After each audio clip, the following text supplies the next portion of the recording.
ब्रह्म सत्यम सर्वाधार। नव वर्ष संदेश। प्रभु प्रेमियों, नव वर्ष की शुभ आरंभ बेला पर आप सभी को ओम ब्रह्म सत्यम सर्वाधार। जैसा कि आप सबको विदित है कि नव वर्ष का आगाज हो गया है। सभी अपनी अपनी पसंद के अनुसार नया साल मनाते हैं।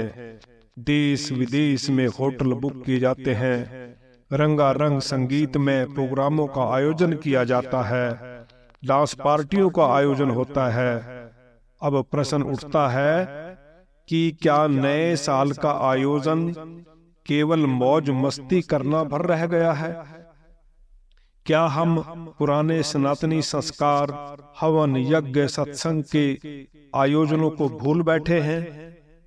संतों की यह धरती भारतवर्ष, हम अपने संतों के उपदेशों को भूल बैठे हैं।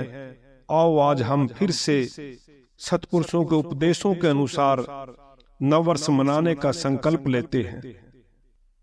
हम अपने गत वर्षों के जीवन की समीक्षा करें। हमने पिछले वर्षों में क्या क्या गलतियां दोहराते रहे हैं, जिस कारण हमारा जीवन नहीं बदल पाया, हमारी सकारात्मक सोच नहीं बन पाई, हम मानवता के मूल्यों को नहीं समझ पाए हैं। आइए आज हम इस शताब्दी के सतपुरुष सतगुरुदेव महाराज मंगत राम जी महाराज के नियमों पर चलकर अपने जीवन को सफल बनाएं। महाराज जी ने वाणी में फरमाया है, घड़ी अमोलक सौगुनी, जो प्रेम भगत चित आए, मंगत लाभ इस देह का, पल पल लयो कमाए। गुरुदेव के कथनानुसार नववर्ष की मंगलमय शुरुआत के लिए प्रभु परमेश्वर को हृदय की गहराई से याद करते हुए नववर्ष को आरंभ करें। मनुष्य जीवन प्रभु परमेश्वर की अनमोल देन है। इसे सार्थक करने के लिए सतगुरुदेव जी ने अपने अमली आदर्श जीवन द्वारा जो हमारा मार्गदर्शन किया है तथा वाणी एवं वचनों द्वारा जिन नियमों को जीवन में धारण करने की प्रेरणा की है, आइए नव वर्ष पर यह संकल्प करें कि हम भी इन नियमों को अपनाकर जीवन को सफलता के मार्ग पर आगे बढ़ चले। सतगुरुदेव जी ने आत्मिक उन्नति के लिए 5 नियमों को जीवन में धारण करने का उपदेश फरमाया है। वह 5 नियम है: सादगी, सत्य, सेवा, सत्संग और सत्सिमरण। सादगी, लिबास, खुराक और विचार को सादा करने का नाम सादगी है। सादगी के बारे में महाराज जी ने वाणी में भी फरमाया है, सादा खावन सादा लावन, सादा बचन विलास, मंगत रहनी देव की, जो पाए तो पाप विनाश। खुराक सादा खाने से सेहत अच्छी रहती है, बुद्धि निर्मल होती है और मन की वासना पर काबू पाने की शक्ति प्रकट होती है। जिसकी खुराक सादा नहीं, यानी मांस, शराब और अन्य नशीली चीजों का आदी है, वह कभी भी असली खुशी को हासिल नहीं कर सकता। जिसकी खुराक सादा नहीं, वह कभी भी सच्चाई को हासिल नहीं कर सकता। मांस, शराब और मुनस्सी चीजों के इस्तेमाल करने से गर्व और गुस्सा ज्यादा बढ़ जाता है। खुद गर्जी में आकर बड़े से बड़े अत्याचार को धारण कर लेता है। महाराज जी ने वाणी के माध्यम से आहार के बारे में सचेत किया है। जीभा की रस नामही, मत हो वो गलतान। मंगत कुंडे नरक की, जीव करे हैरान। जैसा आहार व्यक्ति करता है वैसा ही रक्त बनता है और उसी के अनुसार वीरज बनता है और उसी के अनुकूल वंश चलता है।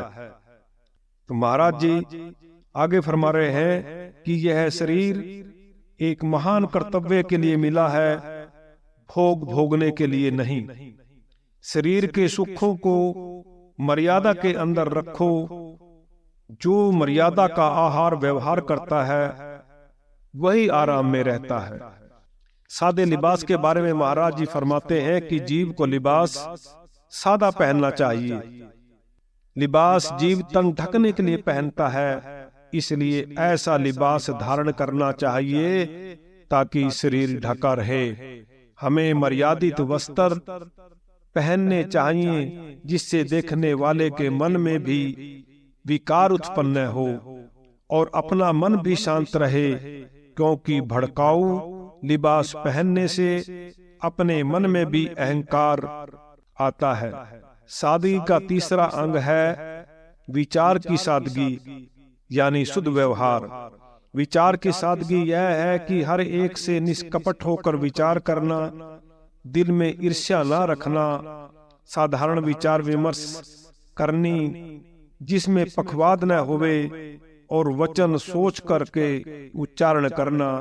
इससे अपना मन शांति पकड़ता है और दूसरों को भी सुख मिलता है और बहुत अजाबों यानी दुखों से रिहाई मिलती है। खुराक और लिबास का असर मन पर भी पड़ता है, इस वास्ते उनकी सादगी निहायत जरूरी है, जो कि असली खुशी देती है। आहार और व्यवहार की पवित्रता खास ध्यान देकर चलोगे तो कभी दुख नहीं देखोगे। जीव के कल्याण का दूसरा नियम सतगुरुदेव जी ने फरमाया है सत, यानी सत करतार झूठ संसार। सत के मानी यह है कि जो चीज हमेशा दायम कायम है उसकी तलाश करने की कोशिश करनी और उसी के मुताबिक अपने जीवन को बनाना। हर एक का सही विचार करना, हर एक बात को सही अमल में लाना, यह सत्य का स्वरूप है। अपना बोल तोल हर पहलू में सच्चा रखना, यह सत्य का स्वरूप है। सत्य ही साधन है, सत्य ही धर्म है, सत्य ही शांति है। सब संसार मिथ्या है, सत्य एक ईश्वर है। इस विश्वास को धारण करना सत्य की असली पूजा है। जो आदमी सत्यवादी नहीं, वह अपनी अकल का चोर और मक्कार है। वह कभी भी अखंड शांति हासिल नहीं कर सकता। सत्य के धारण करने से शील, संतोष, उदारता, प्रेम और समता प्राप्त होती है, जो अति ही विकारों को नाश करने वाली है। यह ही गुण व्यक्ति को मुक्ति के देने वाला है। सत्य के बारे में महाराज जी वाणी में भी फरमा रहे हैं, सत ही सार जगत में जानो, परम आनंद सुख राशि। मंगत सत कमावे गुरमुख, कटे कर्म की फांसी। सत्य के कारण इतिहास में भी जिन्होंने अपने जीवन में सत्य अपनाया उनका नाम अमर हो गया। कैसे? सत के ताई दाता होया, हरि चंद सतदानी। राज त्याग के लई गुलामी, जाय शमशान करी निगरानी। सत को राखे मोर ध्वज ज्ञानी, उत्तर कियो बलिदाना। भगत प्रहलाद सहवे दंड भारी, मन साची सार पहचाना। सात विचार के निर्दय हुआ, राजा जनक ज्ञानी। मुनि सुखदेव त्यागी माया, गर्भ में सत पहचानी। आत्मिक उन्नति का तीसरा मुख्य साधन है सेवा। यह परम साधन ईश्वर शक्ति का प्रधान नियम है, जिसके धारण करने से जीव जल्द ही सब विकारों से छूटकर परम आनंद स्वरूप में लीन हो जाता है। निष्काम सेवा ही सेवा का असली रूप है। कामना युक्त जो सेवा है वह अंधकार को बढ़ाने वाली है, यानी मोह और मान की गिरफ्तारी देने वाली है। निष्काम सेवा मनुष्य जिंदगी का महराज यानी मंजिल है। जिस तरह पवन, पानी, धरती, सूरज और चंद्रमा अपने फर्ज को जानकर हर वक्त सेवा में लीन रहते हैं, इसी तरह मनुष्य के लिए भी लाजमी है कि अपना फर्ज जानकर दूसरों की सेवा करें, तब ईश्वर के हुक्म को मानने वाला हुआ। इस यथार्थ कल्याणकारी साधन को धारण करके जल्द ही परमानंद को प्राप्त होता है। धन, मन, तन तीनों को सेवा के मार्ग में लगाने से जीव विकारों से छूटकर अविनाशी खुशी को हासिल कर लेता है। सेवा के बारे में महाराज जी वाणी में फरमा रहे हैं, जीवन का ये लाभ है, जो पर सेवा चित आए।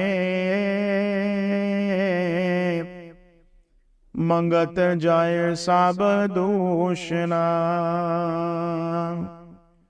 अंत मंगल को पाए। अपना शीस त्यागिए और जीवन के ताई। मंगत सेवा धर्म ये, साचे हर जन पाई। आत्मिक उन्नति का चौथा मुख्य साधन है सत्संग। सत्संग के समान सुगम और कोई कल्याण का साधन नहीं है। सत्संग ही मुक्ति की नौका है। सत्संग से ही सत असत का निर्णय मिलता है। सत्संग से ही प्रेम और एकता पैदा होती है। सत्संग से ही अपने बुरे भले का विचार हो सकता है। सत्संग से ही परम शांति को प्राप्त होता है। सत्संग ही असली धन है। सब धर्म की जड़ सत्संग ही है। हजारों वर्ष की तपस्या इतना फल नहीं देती जितना कि 2 घड़ी का सत्संग से लाभ होता है। महाराज जी सचेत कर रहे हैं कि जिस जगह सत्संग का विचार नहीं, वह जगह और वह मनुष्य एक दिन तबाह हो जाएंगे। महाराज जी वाणी में के माध्यम से भी सत्संग के बारे में फरमा रहे हैं, आवागमन के चक्र से सोनर पावे छूट। मंगत मिल सत्संग में, जो नाम अमीरा सलूट। भरम रूप संसार में, सत संगत नौका जान, मंगत नित पधारिए, सुनिए निर्मल ज्ञान। आत्मिक उन्नति का पांचवा मुख्य साधन है सत सिमरण। सत सिमरण इंसान से देवता बनाने वाला है, नास्तिक से आस्तिक बनाने वाला है, चंचल मन को निश्चल करने वाला है, मानुष जिंदगी को पवित्र करने वाला। ईश्वर कानून की कुंजी सत्सिमरण ही है। सुबह व शाम जरूरी कुछ वक्त ईश्वर का सिमरण करना चाहिए। सिमरण की महिमा महाराज जी ने वाणी के माध्यम से फरमाई है। रुच रुच प्रेम कमायो, प्रभु के सिमरन माई, मंगत समाने ही आएगा। जब माटी में लीन समाई, लाख 84 जंत में मानुष देह परवान,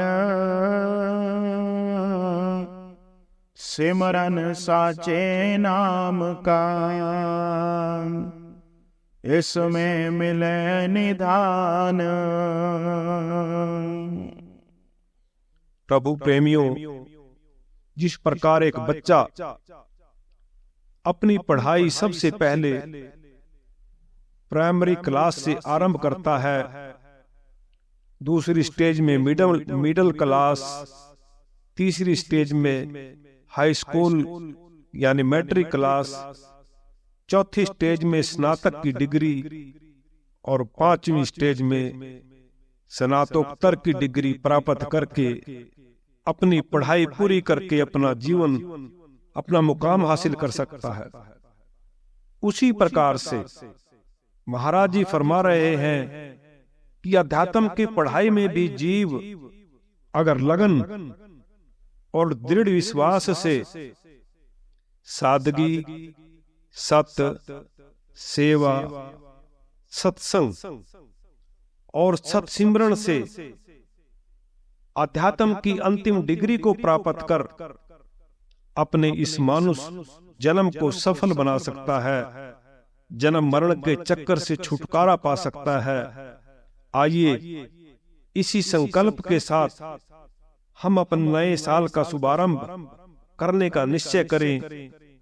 महाराज जी ने वाणी में अपना निर्णय सुना दिया। खल बुद्धि को धार के हीरा जन्म गवाए, मंगत बिन हरि भगत के अंत सभी पछताए। ओम ब्रह्म सत्यम सर्वाधार